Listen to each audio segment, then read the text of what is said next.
Why did Billy Crystal wait until after Rob Reiner's death to say it? The question hung heavy in the air the night of the tribute. The lights dimmed.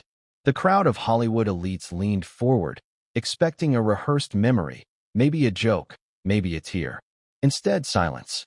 Billy stared at the mic, then looked out at the crowd.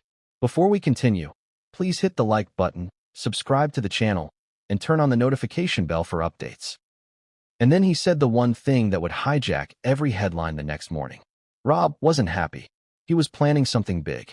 He just hadn't told her yet. A hush fell over the room. Not scripted, not cleared with family, not approved by publicists, and certainly not what anyone expected from Rob Reiner's closest friend. But what did he mean?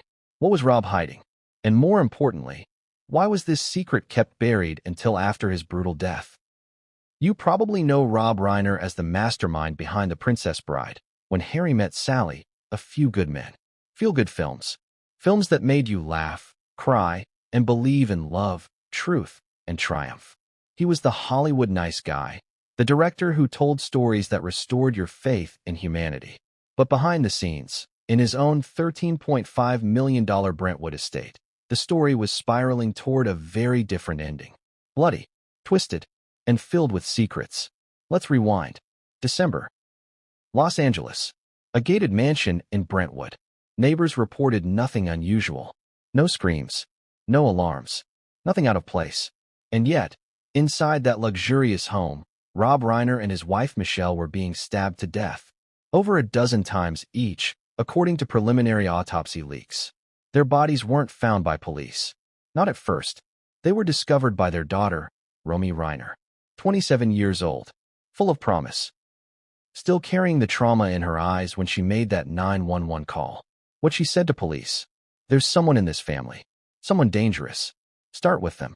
And that someone, according to arrest records, was Nick Reiner, their son, their blood, living just a few feet away in the guest house. But how did it come to this?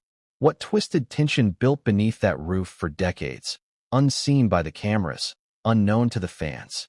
And what exactly did Billy Crystal know, and why did he wait? This story matters now because it shatters the illusion of Hollywood perfection, because it challenges everything we thought we knew about family, fame, and facade, and because it might just reveal how deep betrayal can go, even in the world's most glamorous zip code. You think you know the Reiner family? Let's put that to the test. Because the clues didn't begin on the night of the murder. They go back years. To awkward interviews, unexplained absences, whispers from assistants, and a rift that no camera ever captured. It started with Michelle. She wasn't just Rob's wife. She was his partner, his gatekeeper, his filter. But behind the curtain, insiders now say things were changing. Rob, at 78, had grown quiet, withdrawn, some say resentful. He stopped attending premieres, avoided press junkets. There was a trip to New York he canceled last minute. A major Netflix pitch he backed out of without explanation. And then, the most damning clue of all. A leaked legal memo suggesting Rob was working on something in secret. A possible separation, financial rearrangements, quiet contacts with real estate brokers. It looked like Rob was preparing to leave. Not just Michelle, but everything. The home, the legacy, the life they built. So why didn't he? Why didn't he pull the trigger? Or did he try and never get the chance? And that's when the whispers about Nick grew louder. A recovering addict, a failed screenwriter, a son who lived in the shadow of a famous father and allegedly resented every second of it. Neighbors recall arguments, shouting matches between father and son. One report claims Rob once told a neighbor, "I love my son, but I don't trust him." And Michelle? She was caught in the middle, trying to protect Rob, trying to protect Nick, trying to hold a family together that was quietly falling apart. But then Romy, the quiet one, the artist, the observer, made a statement that chilled even hardened detectives. She told investigators that just 2 days before the murder, she saw Rob crying in the garden. Alone. No script. No cameras. Just tears. She asked what was wrong. His answer? "I think it's too late." Too late for what? Too late to leave? Too late to fix it? Too late to survive? We may never know exactly what Rob meant. But what we do know is this. Hours later, he would be dead. And Billy Crystal, his best friend of 5 decades, would stand on a stage and say the quiet part out loud. He wasn't happy. Now, if that was all, maybe we could dismiss it. Grief talking. A friend trying to make sense of loss. But that wasn't all Billy said. He continued. Calmly. Quietly. He told me there were things he couldn't share. Things he was afraid would change everything. I didn't press him, but I wish I had. Things he couldn't share? Things like what? Financial secrets? Marital tensions? Legal threats? Or something even darker? Because when you look at the evidence piling up, the missing page from Rob's will, the assistant who vanished weeks before the murder, the burnt phone found in the guest house, it stops looking like a random tragedy and starts looking like a calculated explosion. An explosion years in the making. Every family has secrets, but not every secret ends in blood. And if Billy Crystal's words are to be believed, if Rob really was planning to leave Michelle, really was confiding in friends, then this wasn't a murder. It was the final act of a story nobody saw coming. And that's just the beginning. Because the more you pull at the threads of this story, the more the tapestry of the Reiner family starts to unravel. The missing diary entries. The surveillance footage that mysteriously stops an hour before the estimated time of death. The housekeeper who refused to testify for weeks, then changed her mind after one terrifying phone call. This isn't just a Hollywood tragedy. This is a puzzle, a confession, a cry for help that came too late. And at the center of it all, a son behind bars, a daughter traumatized, a best friend haunted, and a nation of fans asking, what really happened inside the Reiner mansion? What was Rob Reiner planning? And who wanted to make sure he never got the chance? But what Billy said that night wasn't even the worst part, because someone else knew about the secret feud too, and they left behind something that would blow this story wide open. What was it? Well, that's where it really gets disturbing. What could possibly be more disturbing than a double homicide in the heart of Brentwood? Try this. A piece of evidence left behind that wasn't missed, because no one even knew it existed. Not the police, not the family, not even the press, until one anonymous tip shattered everything. But before we get there, we have to go back to the bloodbath. And yes, it was a bloodbath. Let's paint the scene. Not for the gore, but for the contradictions. December 7th. A quiet, polished Sunday in Brentwood. Birds chirping, sprinklers ticking. The kind of morning that makes you forget anything bad ever happens in a neighborhood like this. But inside the Reiner estate, silence, cold, stillness, and two bodies. Rob Reiner, 78. Slumped against the far wall of the master bedroom, chest stained in deep maroon, eyes frozen open. Michelle Reiner, 70. Found face down beside the bed. Defensive wounds all over her arms. The room? Immaculate, except for the blood. No signs of forced entry. No broken windows. No alarm tripped. How do two people end up brutally stabbed to death in a locked, luxury mansion without a single scream heard outside? That's what investigators kept asking. Because according to the coroner's early findings, these weren't just random stabs. They were targeted, calculated, repeated, precise, as if the killer wanted to make a point or send a message. And the first person to stumble into this nightmare? Their daughter, Romy, just 27. You can still hear the pain in her voice from the 911 audio. Part of it leaked online just hours after the murder. Dispatcher, 911. What's your emergency? Romy, panicked, sobbing. My parents, something's wrong. I think oh my God, there's blood everywhere. She couldn't finish the sentence. Would you? She had come by that morning to drop off a painting. Something she'd been working on. Something she thought would lift their spirits. She never got the chance. Instead, she pushed open a front door that was unlocked. Unusual. The Reiners were known to be cautious. Security cameras, alarm codes, even a guard that sometimes patrolled the street. But that morning, no lock, no guard. And something else, something most people overlooked in the reports. The smell. It wasn't just the iron scent of blood. There was something else. Something burning. Like plastic. Police later confirmed. A small fire had started and been extinguished. A scorched laptop. Melted. Destroyed. Whose was it? We'll come back to that. Because as Romy ran out the door, screaming, she said something else. Something chilling. He's dangerous. You should look at him first. Who is he? You already know. Nick Reiner. Her brother. Living in the guest house, just 30 feet away. And here's where it gets truly strange. Nick claimed he had no idea anything had happened. Said he was sleeping. Had headphones on. Didn't hear a thing. But when officers entered his room, they found a pair of boots, muddy, still wet, hidden under his bed, and a hoodie, washed, still damp, as if it had been rushed through the machine. Now let's pause here. Have you ever done laundry at 6 a.m. on a Sunday, with 2 dead bodies just a short walk away? Doesn't add up, does it? And what about his behavior? Multiple officers noted his flat effect.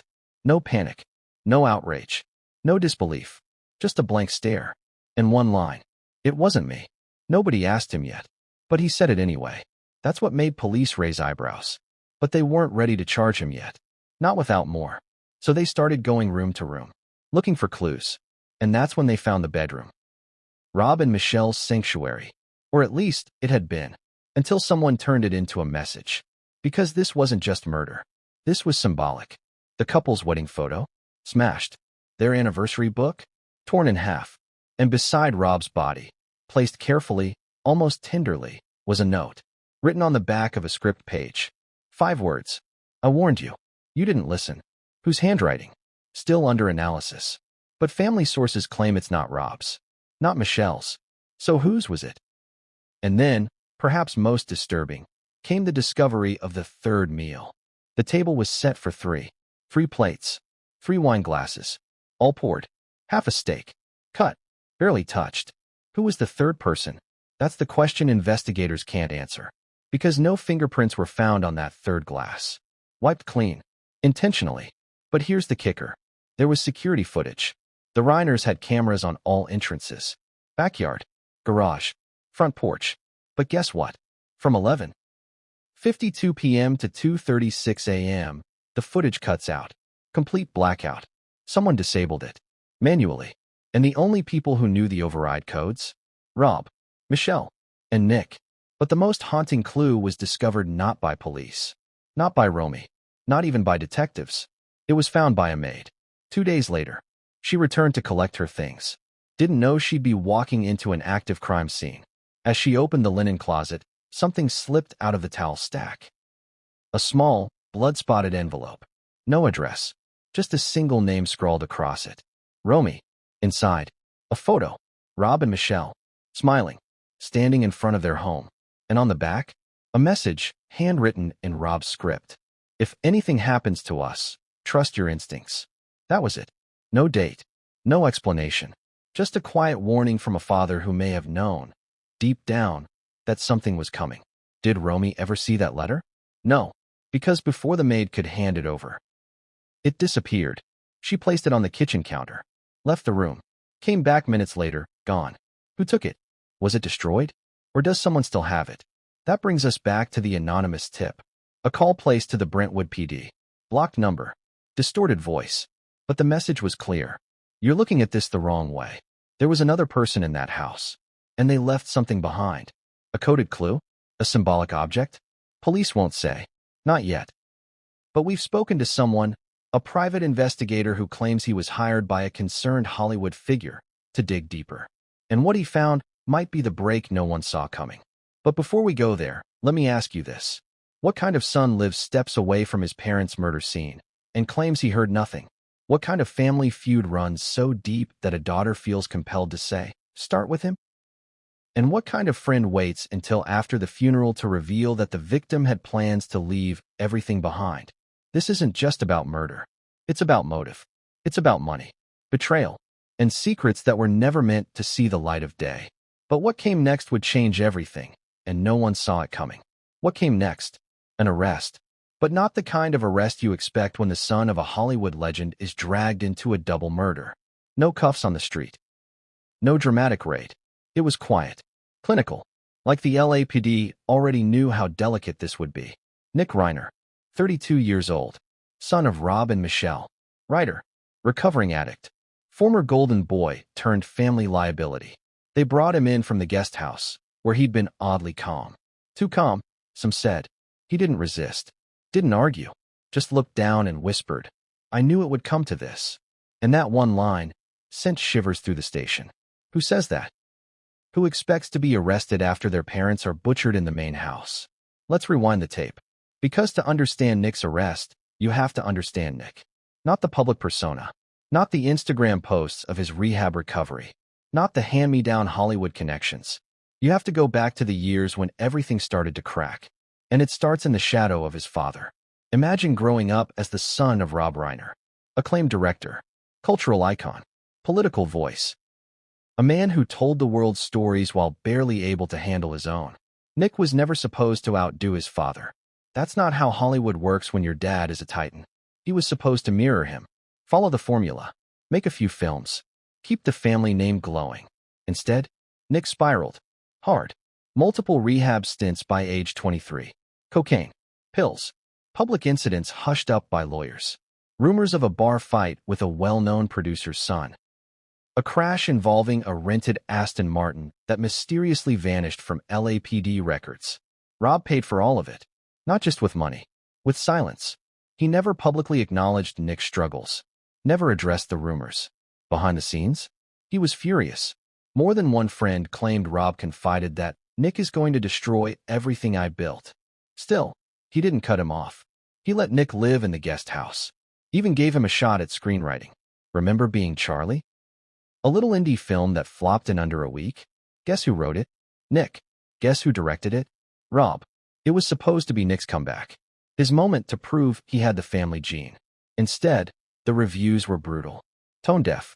Unfocused. A messy look into the Reiner dynasty. Nick disappeared for months after that.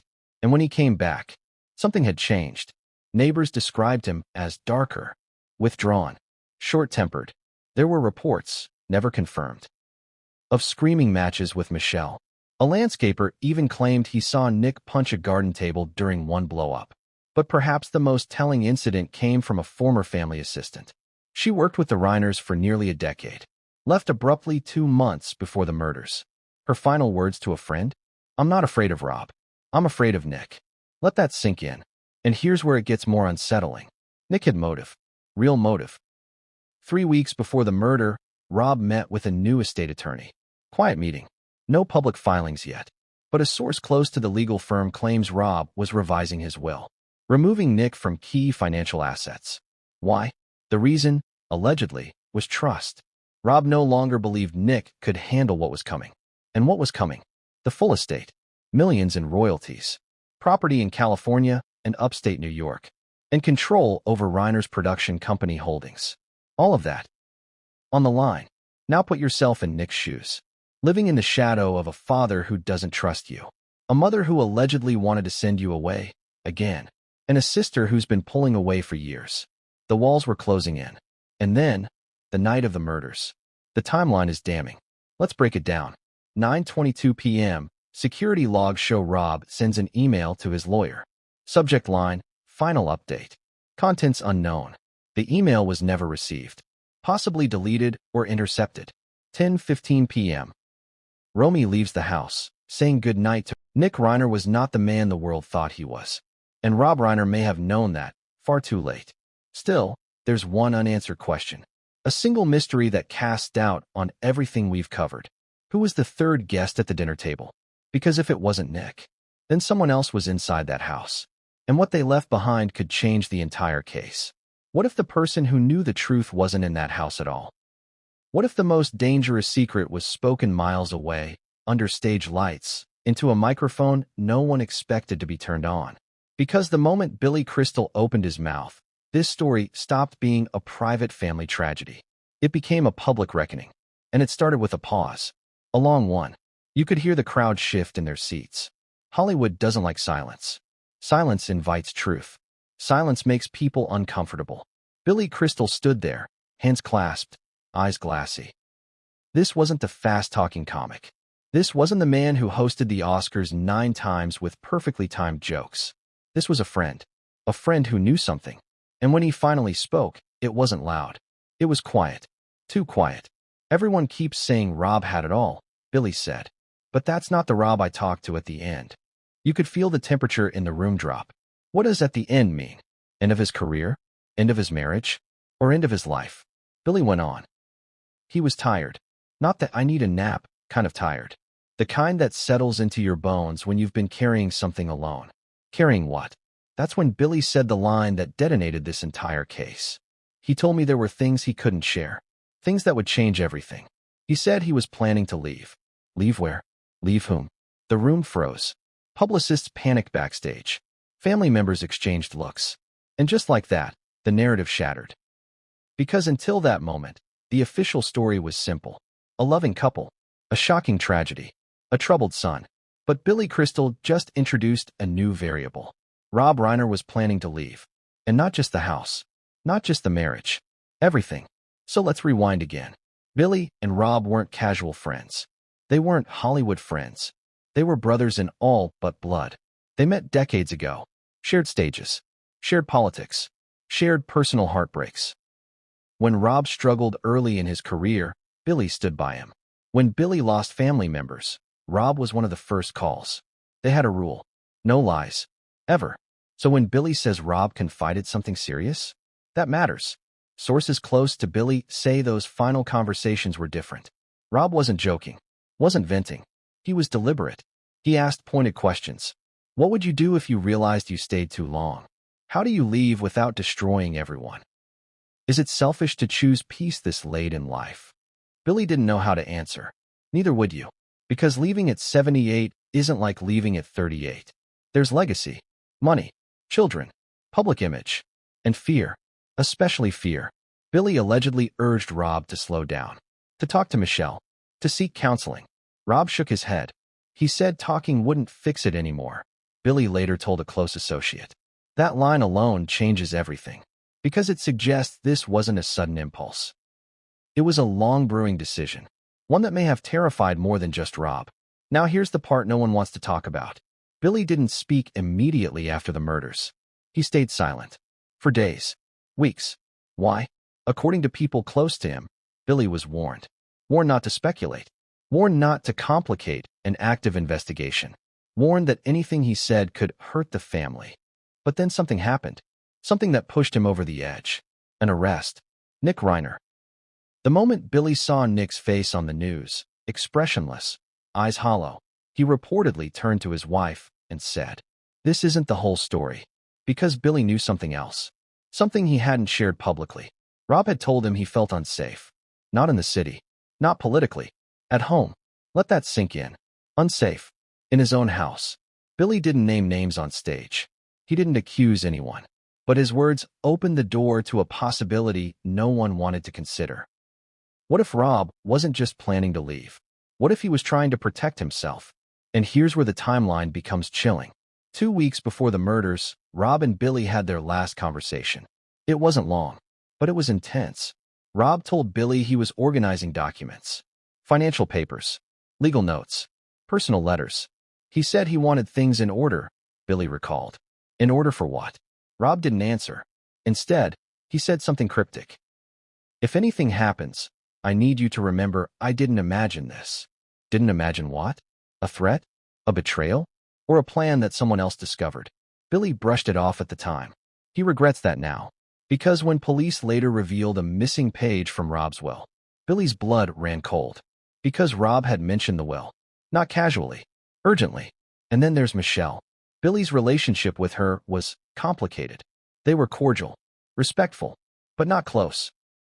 According to one insider, Billy once told Rob, "She doesn't like me because I see you too clearly." Strong words. But what do they mean? Did Michelle resent Billy's influence? Did she feel threatened by the person Rob confided in most? Or was she simply guarding her marriage? Here's another twist. Billy claims Rob mentioned pressure, not from the industry, from inside the family. Pressure to stay.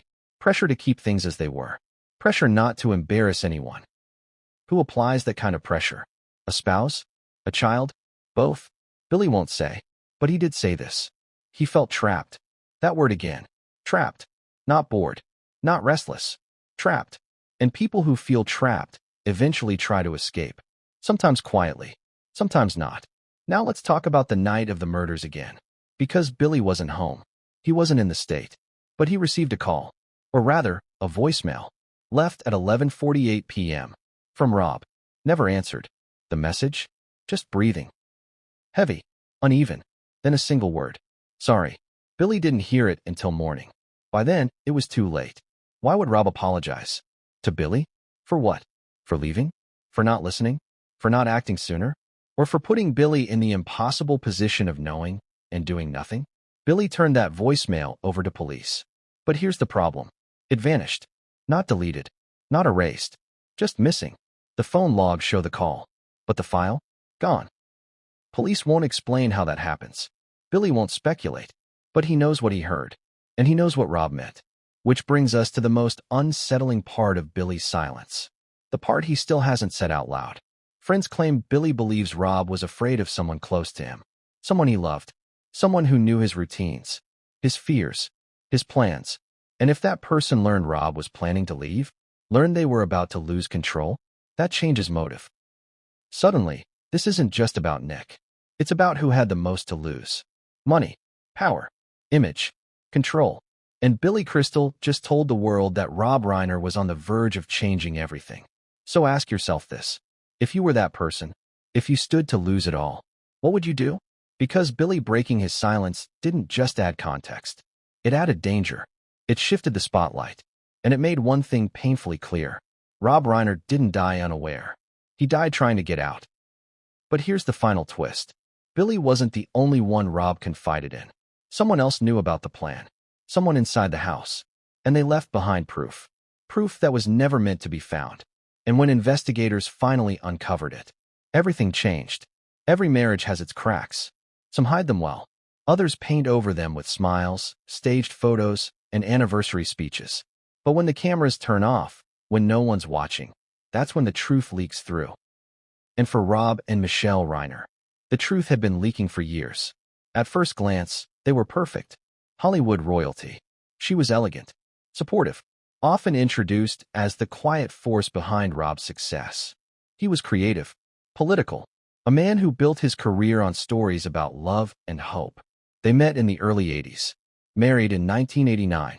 By all public accounts, a solid union. But privately, according to those closest to them, it was more complicated. A lot more. It started subtly. Professional disagreements, differences in parenting, arguments about Nick's treatment, Romy's career, Rob's aging health. But insiders now say those arguments evolved into something darker, something personal, and something that, if you weren't inside the house, you'd never see. Until now. Let's break it down. Michelle Singer Reiner wasn't just Rob's wife. She was a film producer, a decision maker, a behind-the-scenes powerhouse. And in the last decade of their marriage, she reportedly took control of more than just business decisions. She controlled Rob's schedule, his interviews, even his guest list at family events. One former assistant said, "Nothing got to Rob without going through Michelle first." That kind of gatekeeping can look like loyalty, but it can also be about control. And Rob? He started to push back. Sources say he quietly hired a personal assistant of his own. Didn't tell Michelle. Why? Because he wanted space. That's the word several people close to Rob used. Space. From what? From a woman he shared a life with for over 3 decades? From a partner who publicly adored him? Or from someone who allegedly no longer saw him as a person, but as a brand? Here's where the contradictions get painful.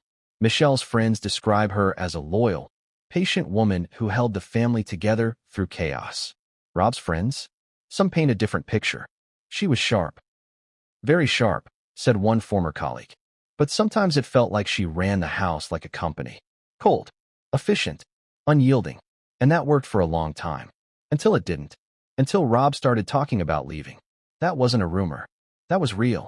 According to multiple reports, Rob began contacting legal counsel 6 months before his death. He wasn't just revising his will. He was considering separation. Privately. Quietly. He wasn't ready to go public yet. Why? Because he feared how Michelle would respond. She doesn't let go, he allegedly told one friend. She negotiates everything, even emotions. That statement alone hints at years of tension. And it only gets deeper. Let's talk about the incident at the Palm Springs retreat. A private getaway. Just Rob, Michelle, and a few close family friends. At dinner one night, Rob tried to bring up Nick. Said he was concerned. That maybe it was time to draw boundaries. Michelle reportedly snapped. Witnesses say she said this, loudly. "You're the one who made him soft. Don't start blaming me now." Silence followed. Rob left the table. Later, he told a friend, "That was the moment I realized we weren't on the same team anymore." Ouch. Another crack. But what about their finances? Because in marriages like this, Money often speaks louder than words. In 2024, Rob began moving assets, creating a trust for Romy, putting properties under new entities. Quietly, Michelle found out. Not from Rob, from their financial advisor. She confronted him. Sources say the argument lasted 3 hours. At one point, Michelle allegedly shouted, "If you want to walk away, fine. But you're not taking everything with you." That sounds like a woman ready for a fight. And maybe a woman already in one. So what was Rob's next move? A diary. He kept one, hidden in a locked drawer in his office. Not a journal, not daily thoughts, just key entries, moments that mattered. Entries like, February 12th, try to talk to her again. She sees it as betrayal. I see it as survival. March 8th, I don't think she loves me anymore. I think she loves the version of me the world still needs. May 1st, I have to make a move soon. I feel watched. These weren't just the scribbles of an old man. They were the confessions of someone preparing for escape. And that escape may have been what got him killed. Now let's go back to Romy for a second. She loved her parents. But according to a close friend, she saw the cracks too. She once told me she didn't recognize them when they were together, the friend said. It was like two strangers pretending to be warm. One more clue. A photograph found torn in Michelle's desk drawer. It was their wedding photo, ripped in half. No explanation. No note. Just stuffed in a drawer and forgotten. Or maybe hidden. So what was the final straw? What pushed this from simmering resentment to full-blown crisis? Two things. Rob's final financial move, pulling Michelle off a joint business entity tied to their production company. A letter, found days after the murder, stuffed inside a first edition copy of The Catcher in the Rye, addressed to Michelle, handwritten, short. It read, I didn't want this.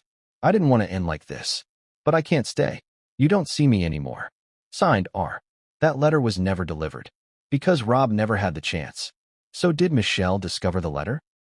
Did she realize he was leaving? Was that the breaking point? Or was someone else watching it all unfold? Someone who stood to lose everything if Rob broke the family apart? Because remember, someone inside the house knew about the plan. Someone who had access to Rob's files. His letters. His conversations. And that person may have seen Michelle as the obstacle to their inheritance, their place, their power. And if Rob was planning to leave Michelle, that meant assets would shift. Control would change. Power would disappear. It wouldn't just be betrayal. It would be threat. And in the Reiner house, that kind of threat doesn't go unanswered. But the letter wasn't the only thing police found hidden that week. They also discovered a second phone. Not Rob's, not Michelle's, and not Nick's. So who did it belong to? And what was on it? That's where the case takes a terrifying turn. What's more terrifying than a double murder? A clue left behind that tells you it didn't have to happen. That someone saw it coming. Someone tried to warn the world. But the world didn't listen. Because buried beneath the blood, beneath the estate drama, beneath the arrest of Nick Reiner, was a single, shredded page. Recovered from a trash bag behind a guest house. Recovered by accident. And what it contained changed everything. It was part of a diary. Not Rob's. Not Nick's. But Michelle's. Yes, Michelle Singer Reiner, silent, elegant, refined, had been keeping notes. And one of those notes was never meant to see the light of day. Let's start at the top. The page was jagged, torn diagonally, smudged with ink and what later tested positive as blood. But the writing was intact enough to piece together. The handwriting was confirmed, matched to personal letters Michelle had sent years ago. Here's what the legible section read. He's not the man I married. He sleeps in silence.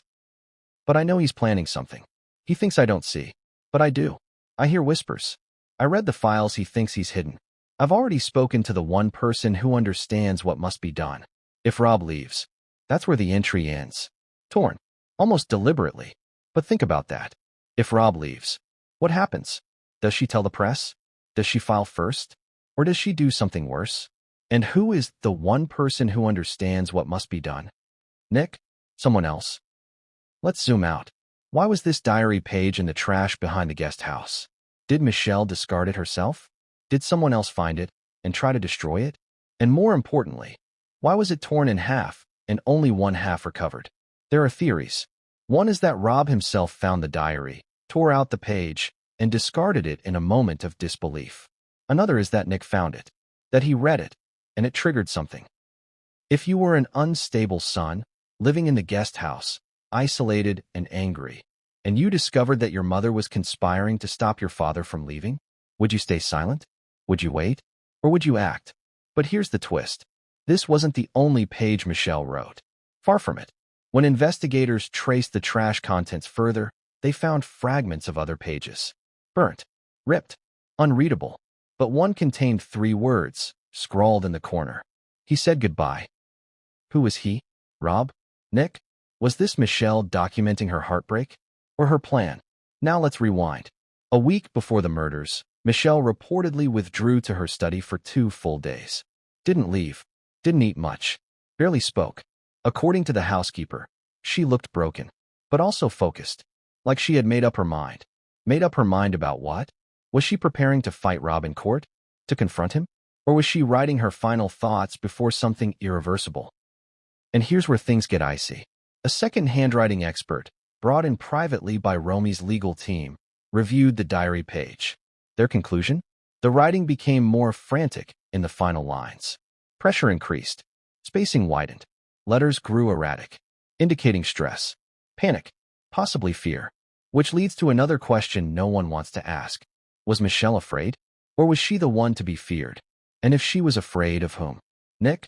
Rob? Someone outside the family? You see, the diary doesn't offer answers. It offers layers, contradictions, pain. But the real bombshell wasn't the page itself. It was what was found with it. Tucked inside the same trash bag, beneath tissues, scraps of food, and broken pencil bits, was a flash drive. Unlabeled, forgotten, or planted. The drive contained one file. A single audio recording. 31 seconds. A woman's voice. Michelle's. Hushed. Nervous. Almost whispering. Here's the transcript. If you're hearing this, something's happened. Or is about to. I don't know what's real anymore. I don't know if I'm right. But I know something's coming. I see it in his eyes. I see it in our son's eyes too. Tell Romy. End of recording. That was it. The file cuts off. Abruptly. As if it were interrupted. Or deleted mid-recording. Did Michelle plan to send this to someone? Did she record it the night of the murder? Or earlier? And the question no one can answer. What was she going to tell Romy? A warning? A confession? Or both? Now here's the kicker. That flash drive went missing. Again. It was logged into the evidence system. Cataloged. And then gone. Reported misplaced. No digital copy. No backup. Gone. Twice. First the voicemail from Rob to Billy. Now the flash drive from Michelle. What's happening here? Is someone inside the investigation trying to bury the truth? Or is the truth so explosive, the system can't handle it? Let's add another wrinkle. Romy was never supposed to see that diary page. But she did. One of the officers, off the record, showed her a scanned version. Her reaction? She cried. Not out of sadness. Out of rage. She said, and I quote, "She knew. And she did nothing. Or maybe she chose this." What does that mean? That Michelle let it happen? That she expected it? Or that she provoked it? This is where things move from tragedy to madness. Because it's not just about a failing marriage anymore. It's about betrayal layered on betrayal. Secrets wrapped in silence. And a family spinning towards self-destruction. All while the cameras flashed. While the awards rolled in. While the public believed in the myth of the perfect Reiners. And that myth is dead now. Killed not just by the blade, but by the words left behind. Because words don't bleed. They don't scream. But sometimes, they tell the truth no one wants to face. And Michelle's final, torn confession might be the most honest thing she ever wrote. But there's more. Because the missing half of the diary page, it was found. And what it said changes the entire theory of the case. She vanished 12 days before the murders. No warning. No note. No proper goodbye. Just a resignation text that read, "I can't be part of this anymore." Her name was Elena Diaz. And she may be the one person, outside of Rob and Michelle, who knew everything. Not suspected. Knew. Because for over 12 years, Elena wasn't just the Reiner's personal assistant. She was their eyes, their ears, their shadow. She managed their appointments, sorted their mail, pre-screened their guests, handled their calendars, booked their flights, and even mediated family spats when they got too heated. She was there for every holiday, every fight, every passive-aggressive family dinner. She saw it all. But now, she's gone. And what she left behind? has detectives more concerned than ever. Let's rewind. Elena started working for the Reiners in 2012, fresh out of UCLA, hired after being recommended by a friend of Michelle's. By all accounts, she was sharp, discreet, unshakable. She earned their trust quickly. Rob once described her in an interview as our secret weapon. He wasn't exaggerating. Sources say Elena had full access to their inner world. Emails, voicemails, private notes. At one point, she even handled Rob's medications. That level of access?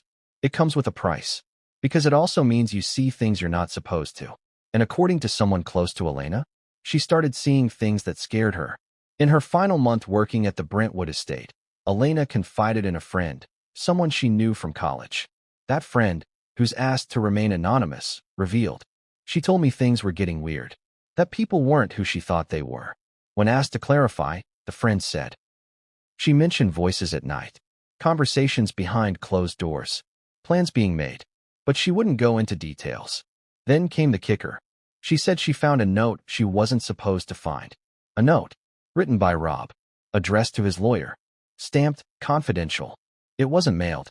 It was tucked into the back of a screenplay draft, something Elena picked up by accident when cleaning Rob's office. She read the first few lines, enough to know it was about the divorce, about moving assets, about cutting ties, and then a single sentence. She will fight this. I think she already knows. She, Michelle? Elena didn't say, but what she did do was quit. Suddenly, 2 weeks later, Rob and Michelle were dead. Now here's where it gets stranger. After the murders, LAPD tried to contact Elena. No response. They visited her apartment in Echo Park. Empty. Neighbors said she packed up and left in the middle of the night, 2 days before the bodies were found. What did she know? Or what did she think she knew? And why disappear if you had nothing to hide? That's where the missing half of the diary page comes back in. It was found in Elena's former bedroom, by the landlord, cleaning up after she broke her lease. Tucked under the liner of a drawer. Crumpled, but legible. And what it said was chilling. It continued directly from Michelle's words. If Rob leaves, the family burns. He takes everything. Our legacy, our safety, our story. I told her to stop him. If she can't, someone else will. That's the part that cracked this wide open. I told her. Who's her? Some believe it refers to Elena. Others think it's Romy. Or maybe someone else entirely. But the implication? Michelle was asking someone to intervene. To stop Rob. To protect the legacy. What does that mean? To outsiders, it sounds like desperation. To insiders? It sounds like intent. Now consider this. If Elena found that diary page and realized the situation was spiraling out of control, would she try to warn someone? Would she try to get out? Or was she afraid she'd be blamed? Because there's a third possibility, one no one wants to say aloud. What if Elena wasn't just a witness? What if she was involved? Before you write that off, let's consider a few facts. Elena had access to Rob's and Michelle's schedules. She would have known their routines to the minute. She knew Nick, knew his moods, knew when he was calm, and when he was on edge. She controlled their internal security system. Yes, you read that right. One of Elena's responsibilities was managing the home surveillance settings, which means she would have known how to disable the cameras. Temporarily, just like what happened the night of the murders. All feeds go dark from 11:52 p.m. to 2:36 a.m. Almost exactly 3 hours. And the override code? Only 3 people had it. Rob, Michelle, and Elena. Coincidence? Or connection? Of course, there's no evidence, yet, that Elena was involved in the murders. But if she wasn't, why not come forward? Why vanish? And here's another thing. Elena's laptop was left behind. Wiped. Completely clean. Except for one folder. Encrypted. Unnamed. But hidden inside was a single document. A calendar. Marked with only one word on December 7th. Exit. Not resignation. Not vacation. Not last day. Just exit. Exit from what? The job? The city? The fallout? And who else knew? Because if Michelle had confided in Elena, if Elena realized Rob was planning to leave, then maybe Elena knew what was coming. Maybe she feared it. Or maybe she helped it happen. Either way, she's gone now. Phone disconnected. Socials deleted. No credit card activity. No border crossings. It's like she disappeared into thin air. Some think she's hiding. Others think she was silenced. But no matter what, one truth remains. She was closer to this family than anyone else. And if she had spoken up sooner, two people might still be alive. So now the question is, who else was watching this from the inside? Because Elena might not have been the only one keeping secrets. Someone else knew something. Someone who didn't run. Someone who stayed. And what they saw the night before the murders will blow this entire case wide open. Sometimes the quiet ones notice the most. They stay on the edges. They listen when no one else does. They absorb the tension in a room long before it erupts. And in the Reiner house, that quiet one was Romy. Romy Reiner. The youngest. The artist. The empath. To the world, she was the creative soul of the family. Dabbled in directing. Drew strange cartoons. Rarely gave interviews. Never caused a scene. But behind the scenes, she was the first one to see the cracks. And the last one left standing. She wasn't supposed to be there that morning. The day she found the bodies. The day everything shattered. But fate, or something else, put her there. And when she called 911, her voice trembling, choking on sobs, she didn't just report a crime. She gave a name. He's dangerous, she said. Start with him. Who was she talking about? Nick. Her brother. The one living just across the lawn in the guest house. The one who said he slept through the whole thing. But Romy didn't hesitate. She didn't stutter. She knew. Why? Because she had already warned someone. Days earlier. Let's rewind. For days before the murders, Romy visited the house. She wasn't planning to stay long. She had a gallery exhibit to prep. But something about her parents felt off. Her mother had been quiet. Too quiet. Her father was tense. Fidgety. Avoiding eye contact. But it was Nick who unsettled her the most. He didn't say much. Just stared. Blank. Cold. According to Romy's journal, turned over to police voluntarily, she wrote this. Nick looked at me like I was a stranger. Like he didn't recognize me. Or maybe didn't. What if the crime scene wasn't just where it ended? What if the house itself, brick by brick, hallway by hallway, was the motive? Because behind the golden gates of the Reiner family's $13.5 million Brentwood estate lay more than just a storybook mansion. It held layers, secrets, and maybe a trap. From the outside, the home was a fortress of success. Ivy-wrapped columns, a winding driveway, palm trees like sentinels, 2 Teslas parked neatly on the side. A koi pond, perfectly still, like the family that once lived there. But on the inside, it was something else entirely. An emotional battlefield, and a blueprint for betrayal. Let's step inside, room by room, clue by clue, and uncover what the walls were never supposed to tell. First, what few people realize. This house wasn't just where Rob and Michelle lived. It was the Reiner headquarters. 3 floors, an in-home production studio, 2 vaults, yes, vaults, one for film reels and memorabilia. The other? Private family documents, as labeled by the security system. That second vault, it had a separate code, and according to logs pulled by investigators, it was accessed 48 hours before the murders. By whom? Still unknown. But the access code belonged to Rob. Except Rob was out of town at the time, which means either someone used his code without authorization, he gave someone else access, or someone watched him enter it and remembered it. But why would anyone need to access a sealed room of family documents? What was in there? Well, here's where things get murky. According to an inventory list recovered by police, the vault was supposed to contain originals of all wills and trusts, private legal letters, medical records, unpublished memoir drafts, early screenplays with handwritten notes, and sealed incident reports related to Nick's past behavior. That last one, never recovered. Gone. Completely. The file labeled IR NR02. A report believed to have been written after a 2019 incident involving Nick, a family staff member, and a violent outburst that was handled internally. Why is that important? Because if someone wanted to protect Nick or silence Rob from bringing it up again during a divorce, that file would be the first to disappear. Now let's talk about the rooms. There were 4 bedrooms on the main floor. 3 were pristine. The 4th? Locked. Not just locked. Bolted. Even Romy didn't have a key. It was listed as the memory room, a converted office filled with family photos, film props, letters, and, according to one contractor, a hidden safe in the floor beneath the rug. Police were told about the safe.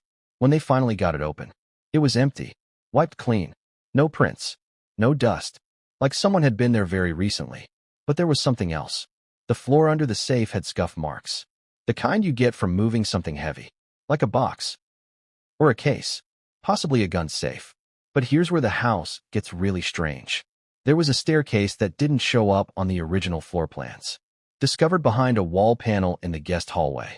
It led to a small, windowless room, just 8 by 10 feet, furnished with a single chair, a table, and a camera mount screwed into the ceiling.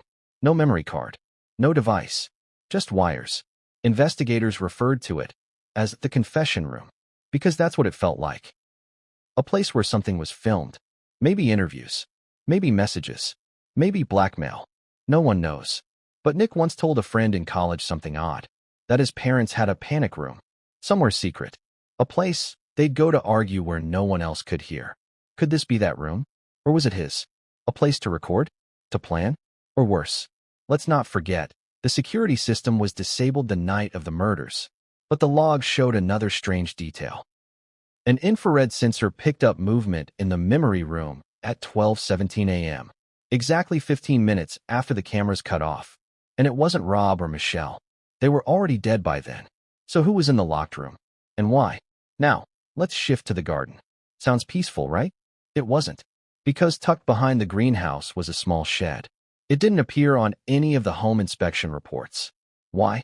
Because it had been built without permits, just 6 months earlier. Neighbors thought it was a gardening project. It wasn't. Inside that shed, a cot, a desk, a shelf with books, and, most telling, a second router. Yes, someone had set up a private internet connection outside the main house with encrypted access. The ISP traced it to a prepaid account set up using the name M. Klein, which matches no one in the family. But the router was active the night of the murders, for 47 minutes, before being shut off manually. Investigators are still trying to retrieve its browsing history. But it doesn't end there. Behind the shed, partially buried, was a burned pile, still warm. Inside, charred paper, bits of fabric, and a melted flash drive casing. Sound familiar? This one was different than the one found in the guest house trash. Different brand, different serial, which means someone was destroying multiple drives in different locations within hours of the murder. Now the question becomes, why so many secrets in one house? Why so many fail-safes? Because Rob Reiner wasn't just a man preparing for divorce. He was a man building an escape plan, layer by layer, safe by safe, clue by clue, and he almost made it out, until someone beat him to the punch. Who? That brings us to the library, the last room police searched, and the one they should have searched first. Tucked inside a hollowed-out copy of To Kill a Mockingbird was a second handwritten letter from Rob. Not addressed to Michelle, not to Romy, but to Billy Crystal. Yes, Billy, Rob's oldest friend. And the contents? Still sealed. Police say it's being treated as a private personal letter for now. But a source close to the investigation told us. It's emotional, raw, but it makes something clear. Rob knew someone in that house wasn't going to let him leave alive. The house was never just a home. It was a vault of evidence. And someone tried to burn it all down. But they missed one thing.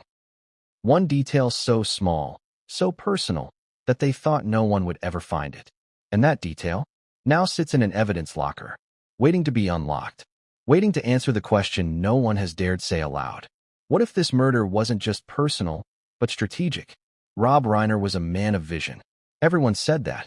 He could storyboard a scene in seconds, shape a script into a hit, find the heart in a room full of egos. But the part people never talked about? He was a planner. Not the kind who scribbled to-do lists on napkins.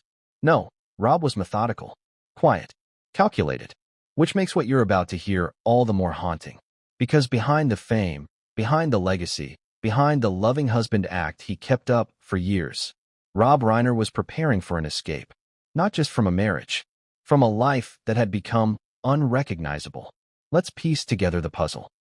His secret phone calls, the updated will, the planned overseas move, and the cryptic phrase he whispered to Billy Crystal just weeks before his death.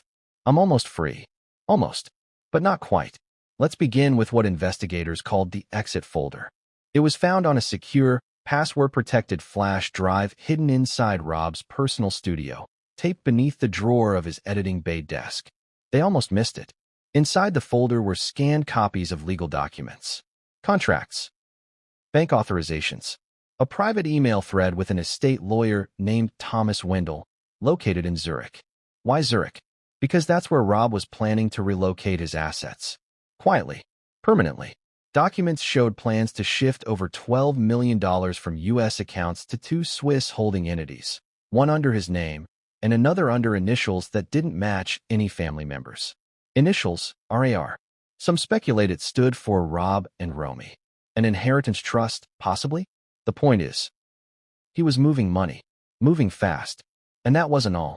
He had already signed preliminary divorce papers. They weren't filed yet, but they were ready, drawn up, dated, and bearing his signature. Drafted by a private family law firm out of Santa Barbara. The firm has since gone silent. Rob never sent the final file. Why? Because someone may have found out. And that changed everything. Let's look at the timeline. September 14th, Rob opens a new offshore account with the help of Wendell. September 29th, his personal assistant, Elena, finds out about a sealed letter Rob has hidden in his studio, referenced in Chapter 6. October 2nd, Michelle reportedly confronts Rob about financial secrecy, according to a therapist's notes later subpoenaed. October 4th, Rob spends an hour on the phone with Billy Crystal. The call ends with this line: "This is my last rewrite. If it goes well, the curtain falls exactly when I want it to." Was it a metaphor? A plan? Or a cry for help? October 12th, Romy visits the house and writes in her journal. He keeps looking over his shoulder, like someone's watching him constantly. And now here's where it gets eerie. According to logs from Rob's encrypted laptop, recovered with a forensic password crack, he had been searching for international relocation options. Not just for himself, but for Romy. Yes, he was planning to get her out, too, whether she knew or not. He researched private apartments in Lisbon, visas, artistic residency grants. Why Lisbon? Because it had no extradition treaty for civil cases involving estate disputes. Rob was preparing for a war, and he wasn't going to fight it in court. He was going to disappear. But it gets deeper. One document, written in Rob's own handwriting, was titled Contingency Plan. If something happens. It was dated just 3 weeks before the murders. The contents were chilling. Ensure Romy receives the Zurich transfer. Destroy the secondary hard drive. It's bait. Do not let Nick take control of the house. Keys must be removed. Change codes. Send letter to Billy only after confirmation. If M confronts you, stay calm. Do not escalate. He anticipated confrontation. He anticipated resistance. But he didn't anticipate how far someone might go to stop him. Or maybe he did. Maybe that's why he left a note in his sock drawer, found by Romy 2 days after the funeral. The note simply read, "They won't understand, but you will." Nick Reiner was not the man the world thought he was. And Rob Reiner may have known that, far too late. Still, there's one unanswered question. A single mystery that casts doubt on everything we've covered. Who was the third guest at the dinner table? Because if it wasn't Nick, then someone else was inside that house. And what they left behind could change the entire case. What if the person who knew the truth wasn't in that house at all? What if the most dangerous secret was spoken miles away, under stage lights, into a microphone no one expected to be turned on? Because the moment Billy Crystal opened his mouth, this story stopped being a private family tragedy. It became a public reckoning. And it started with a pause. A long one. You could hear the crowd shift in their seats. Hollywood doesn't like silence. Silence invites truth. Silence makes people uncomfortable. Billy Crystal stood there, hands clasped, eyes glassy. This wasn't the fast-talking comic. This wasn't the man who hosted the Oscars 9 times with perfectly timed jokes. This was a friend who knew something. And when he finally spoke, it wasn't loud. It was quiet. Too quiet. "Everyone keeps saying Rob had it all," Billy said. "But that's not the Rob I talked to at the end." You could feel the temperature in the room drop. What does at the end mean? End of his career? End of his marriage? Or end of his life? Billy went on. He was tired. Not the "I need a nap" kind of tired. The kind that settles into your bones when you've been carrying something alone. Carrying what? That's when Billy said the line that detonated this entire case. He told me there were things he couldn't share. Things that would change everything. He said he was planning to leave. Leave where? Leave whom? The room froze. Publicists panicked backstage. Family members exchanged looks. And just like that, the narrative shattered. Because until that moment, the official story was simple. A loving couple, a shocking tragedy, a troubled son. But Billy Crystal just introduced a new variable. Rob Reiner was planning to leave. And not just the house, not just the marriage, everything. So let's rewind again. Billy and Rob weren't casual friends. They weren't Hollywood friends. They were brothers in all but blood. They met decades ago, shared stages, shared politics, shared personal heartbreaks. When Rob struggled early in his career, Billy stood by him. When Billy lost family members, Rob was one of the first calls. They had a rule: no lies, ever. So when Billy says Rob confided something serious, that matters. Sources close to Billy say those final conversations were different. Rob wasn't joking, wasn't venting. He was deliberate. He asked pointed questions. What would you do if you realized you stayed too long? How do you leave without destroying?